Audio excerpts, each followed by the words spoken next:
और आज विनीत का परिचय इन पंक्तियों से देते हुए इसको कविता पढ़ने के लिए आमंत्रित करता हूँ।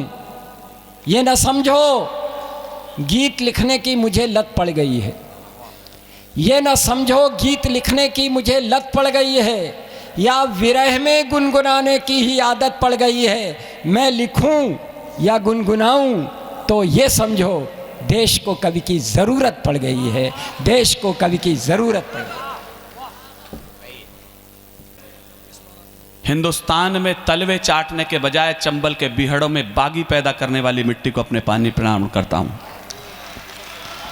आपको फक्र होना चाहिए, आप उस मिट्टी पर खड़े हैं। मैं आज भी इरफान खां के उस डायलॉग को भूलता नहीं हूं कि डकैत तो पार्लियामेंट में पाए जाते हैं, चंबल में तो बागी पैदा होते हैं।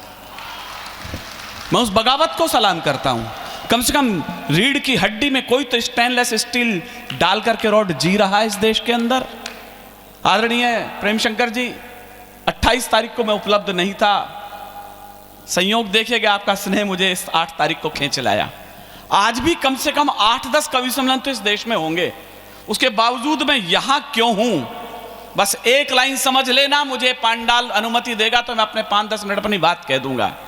मैं सही कह रहा हूं। मैं उस दिन बंबई था, जब मैं एयरपोर्ट जा रहा था तो मुझे 4 बजे सफेद कुत्तों की चैन पकड़ के घूमती लड़कियां दिखाई दी बंबई के अंदर। मैं दावा करता हूं, अपने हाथ को रोक के बताना, जब सुबह 4 बजे मैं अपनी ट्रेन पकड़ने के लिए स्टेशन जा रहा हूंगा, यहां की सड़कों पर सेना के लिए कसरत करते हुए जवान दिखाई देंगे। बस यही कारण है कि मुझे चंबल की मिट्टी खींच लाती है। यहां छातियां संगीनों पर टूटी पड़ती हैं। क्या ये बगावत की मिट्टी में पहले इसे प्रणाम कर लूं, बाकी बात तो फिर कर लूंगा। आपकी मिट्टी के लिए मेरे पास इससे बढ़िया लाइन नहीं है। यहां छातियां, आपको शायद शुभ सूचना हो इस बात की, चंद्रशेखर आजाद का केवल एक चित्र उपलब्ध है पूरे हिंदुस्तान में, वो मूंछ मरोड़ता हुआ। वो एकमात्र चित्र केवल इटावा में खिंचा है, कहीं और नहीं खिंचा है। वो चित्र आपके ही इस देश का प्रांत का इसका चित्र है, शहर का। उसे याद रखिएगा। आजादी का इतिहास पढ़ लीजिएगा। मैं जब पढ़ रहा था तो मैं उनकी फहरिस्त देखी, उसके अंदर क्या बगावत का इतिहास है। इटावा का गीत की मिट्टी है ये।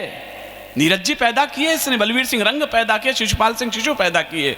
लेकिन यदि आजादी का इतिहास पढ़ोगे तो ये बगावत की मिट्टी। आज मैं जब घर से चला तो कहला, ऐसा क्या है कि इटावा में जाकर के तुम ऐसा लगता है कि राजस्थान में ही पढ़ रहे हो कविता? इतना प्रणाम क्यों? यहां छातियां संगीनों पर टूटी पड़ती थी। मुझे ध्यान चाहिए इन 4 लाइनों के ऊपर आपका। यहां छातियां संगीनों पर टूटी पड़ती थी और कुर्बानी के लिए यहां पर भीड़ झगड़ती थी। यहां क्रांति का सौदागर हर कूचा कूचा है। यहां बगावत का दर्जा पूजा से ऊंचा है। यहां बगावत का दर्जा पूजा से ऊंचा है। यहां बगावत का दर्जा पूजा से ऊंचा है। यहां बगावत का दर्जा पूजा से ऊंचा है। मुझे मजा नहीं आया। अभी पहली बार देख रहा हूं वामपंथी लोग सक्रिय, दक्षिणपंथी लोग धीमे बैठे हुए हैं। तो ऐसा मत करो दक्षिणपंथियों, तुम रहोगे तो देश रहेगा। पहली बार वामपंथ सुधर गया तो अच्छी बात है। ये लोग ना होते तो आज 60% कवि सम्मेलन के नंबर तो इन्हीं से आ रहे हैं। तो 40% तो आप भी लाओ। 2 लाइन और सुन लीजिए। ये धरती रण में दुश्मन का कोई एहसान नहीं रखती। मैंने 35 साल में हाथ जोड़ के गिड़गिड़ा के कविताएं नहीं पढ़ी हैं। केवल आपकी मिट्टी का स्तमन कर रहा हूं, इसलिए आपसे ताली का मन कर रहा है। ये धरती रण में दुश्मन का कोई एहसान नहीं रखती। जुगनू की कविता के बड़े लोग बैठे, तो कविता की भाषा क्या हो मैं कोशिश कर रहा हूं। ये धरती रण में दुश्मन का कोई एहसान नहीं रखती। जुगनू की द्योड़ी झुक जाएं ऐसे दिन मान नहीं रखती। मैंने कविता कह दी सर, आप चुप रह गए। ये धरती रण में दुश्मन का कोई एहसान नहीं रखती। जुगनू की द्योड़ी झुक जाए ऐसे दिन मान नहीं रखती। और सीमा पर दुश्मन की जाकर जो माँ का दूध लजा आए, ये मिट्टी ऐसी कोई भी कायर संतान नहीं रखती। ये मिट्टी है। अब मुझे अच्छा लगा, मुझे लगा मैं इटावा में ही हूं। ये मिट्टी ऐसी कोई भी कायर संतान नहीं रखती। हम प्राण हथेली पर लेकर दिल में एहसास लिए। शुद्ध कविता की 4 लाइन, उसके बाद ताली वाली लाइन में सुना दूंगा आपको। बस इस पर मेरी लाज रखना। हम प्राण हथेली पर लेकर दिल में एहसास लिए बैठे, दुश्मन के स्वागत की खातिर कुछ तोहफे खास लिए बैठे। बस इस लाइन पर मुझे आपका मन चाहिए। न भी समझ में आए तो मेरा मन रखने के लिए ताली बजाइएगा आप। हम प्राण हथेली पर लेकर दिल में एहसास लिए बैठे, दुश्मन के स्वागत की खातिर कुछ तोहफे खास लिए बैठे। बढ़ चले मृत्यु के परवाने, जीने की है परवाह किसे। जीवन जीने की खातिर हम मृत्यु की प्यास लिए बैठे, जीवन जीने की खातिर वाह वाह वाह मृत्यु वाह की वाह। प्यास लिए बैठे, वाह, जीवन वाह। जीने की खातिर हम मृत्यु की प्यास लिए बैठे, जीवन जीने की खातिर हम मृत्यु की प्यास लिए बैठे। मैं एक विषय छेड़ रहा हूं, मुझे पता नहीं कितने लोगों पर उसका ध्यान गया है कि नहीं गया है। अभी हमारे एक बड़े शीर्षस्थ नेतृत्व ने, मैं श्लोक बांचता रहा हूं, त्वदीयाय कार्यबद्धा कटियम के, पहली बार मुझे अपने सेनापति से शिकायतें हुई हैं थोड़ी सी। उन्होंने कहा कि अब वो समय नहीं है कि हर मस्जिद के नीचे मंदिर ढूंढा जाए। मुझे लगा जैसे सेना को प्रस्थान का आदेश दे दिया हो और उसके बाद अचानक सेनापति कह दे कि मैंने संधि पत्र पर हस्ताक्षर करने शुरू कर दिए हैं। बहुत अच्छा है, बहुत जिन लोगों के समझ में आए मुझे सूचना देते रहिए, मैं आपके घायल घावों पर अपनी उंगली रख रहा हूं। जिन्हें न समझ में आए वो पड़ोसी से पूछना मैं किस विषय पर बोल रहा हूं। बहुत अच्छा। मैं मानता हूं इस बात के लिए कि हर मस्जिद के नीचे मंदिर नहीं खोजा जा सकता, ये संभव भी नहीं है, लेकिन जो कालातीत इतिहास में हो गया है मैं उस पर एक उंगली रख रहा हूं बस।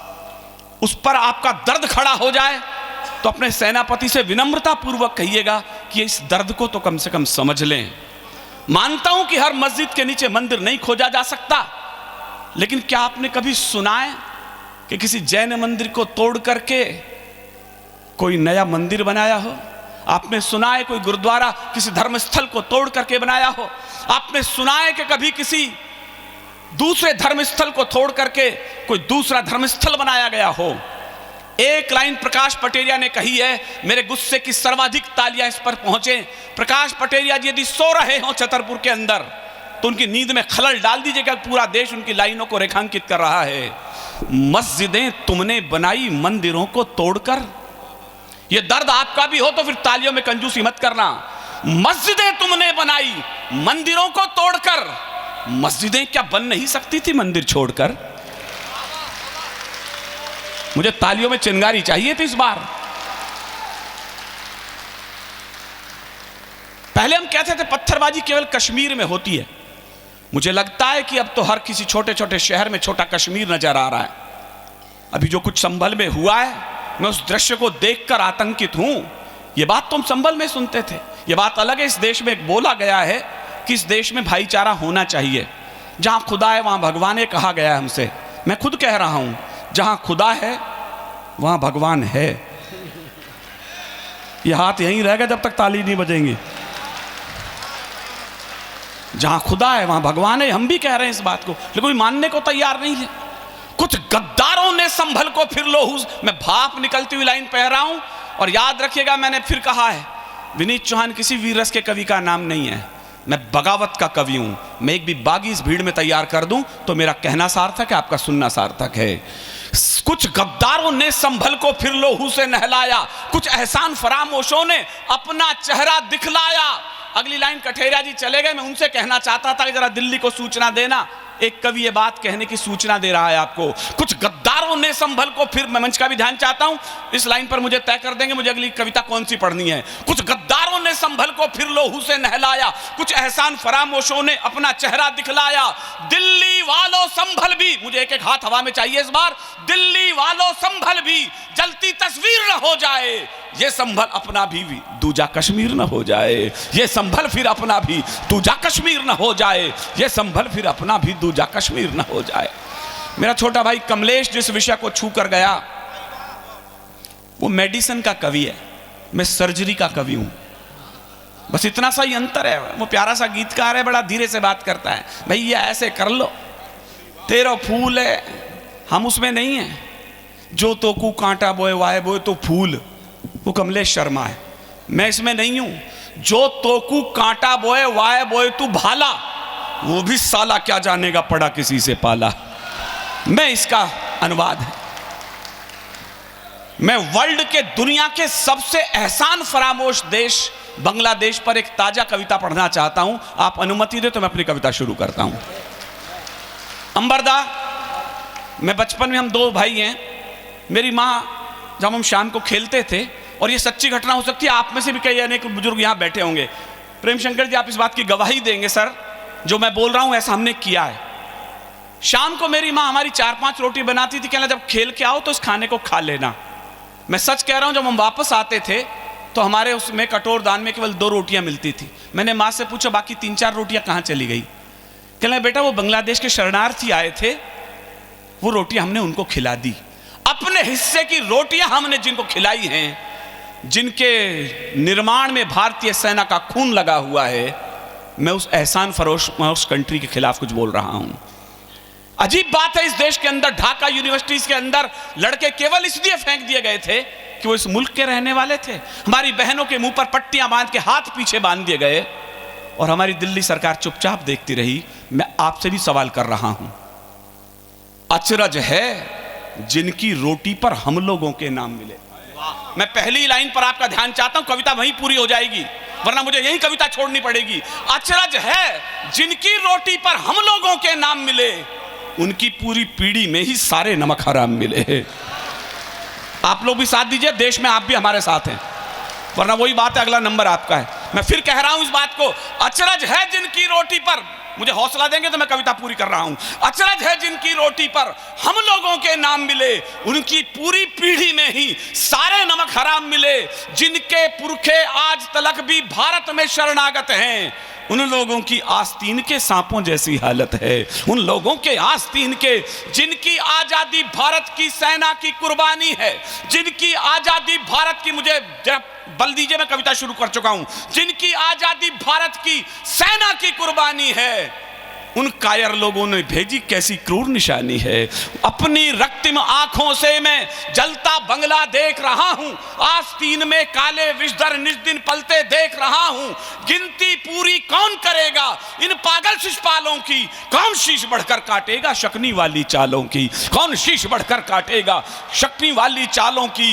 लो सौंप बहुत हो चुका मोदी जी, मैं सीधा संवाद कर रहा हूं देश के प्रधान से, बहुत हो चुका मोदी जी, इनको समझाना बंद करो, आस्तीन के सब सांपों को दूध पिलाना बंद करो। अब घर के गद्दारों को भी थोड़ा सा तो झटका दो, जो हिंदू पर हाथ उठाए सीमाओं पर लटका दो, जो हिंदू पर हाथ उठाए सीमाओं पर लटका दो, जो हिंदू। लो सौंप दिए इस जनता ने सब, हम किससे रोएं किससे कहें? आप एक बार चेतावनी भी नहीं दे पाए वहां पर। लो सौंप दिए इस जनता ने सब कष्ट तुम्हारी झोली में। विष्णु भैया एक लाइन वीरस वाले से कविता की सुन लो। लो सौंप दिए इस जनता ने सब कष्ट तुम्हारी झोली में, इस भारत मां ने टांक दिए अक्षत माथे की रोली में, इस भारत मां ने टांक दिए अक्षत माथे की रोली में। अब तुम पर निर्भर है इसके माथे की पीर हरो कैसे, जो वादे किए देशभर से उन सबको पूर्ण करो कैसे। गांडीव रखो या तजो शस्त्र, ये सब निर्भर अब तुम पर है, पर भारत मां की पीर हरो ये जिम्मा केवल तुम पर है, पर भारत मां की। भाई मुझे मजा तो आया नहीं, मैंने इतनी कम ताली में इटावा में कभी कविता नहीं सुनाई है।